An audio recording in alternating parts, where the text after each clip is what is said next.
It was only a second. What does it matter? She didn't start to play the piano until after I left. Mac, I want to show you something. Doctor, Mrs. Ward and Dr. Goodman knew your wife was a pianist, and she spent hours every day practicing. So you laid your plans accordingly. The day you strangled your wife, you bought a player piano attachment from the famous music company. When it's in place, it's hardly noticeable. But you fixed yourself up a special roll. By attaching an extra length of blank paper at the beginning of the roll, you gave yourself an additional 30 seconds before the music started to play. Now then, first you strangle your wife. Then you put the music roll in the piano. Then you pressed the key, and you quickly left the apartment. Now, outside in the hallway, you meet Mrs. Ward and Dr. Goodman, but the music hasn't started to play yet because of the additional paper at the beginning of the roll.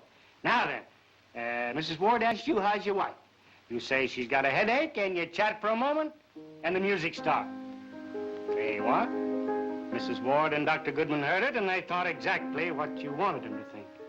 That at that very moment, your wife had started to play the piano. That makes sense, Mac? It certainly does. Dovey! Oh, yeah, now. Well, Doc, looks like you get to that execution after all.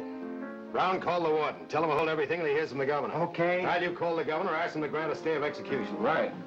See if you can chew your way out of this. Take him down, Dovey. Well, that's that. You know, I think I'll go over and have breakfast with Daisy. Her husband mightn't like it. Her husband? Sure. Didn't you get the announcement? She was married last Tuesday morning. Oh, she walked out on me, eh? Well, just to show her there's no hard feelings, we'll buy her a wedding present. That's swell. What are we going to use for money? Well, you got that check you got from Doc Tyndall. No, I tore it up. Well, that's different. You what? I tore it up. I don't need money bad enough to take it from a guy like that. Mac, you're a big man. I wonder if you could get the warden to do me a favor. Why not? What do you want? Well, maybe he can fix it with the governor so that when Tyndall goes to the electric chair, you can sit in his lap.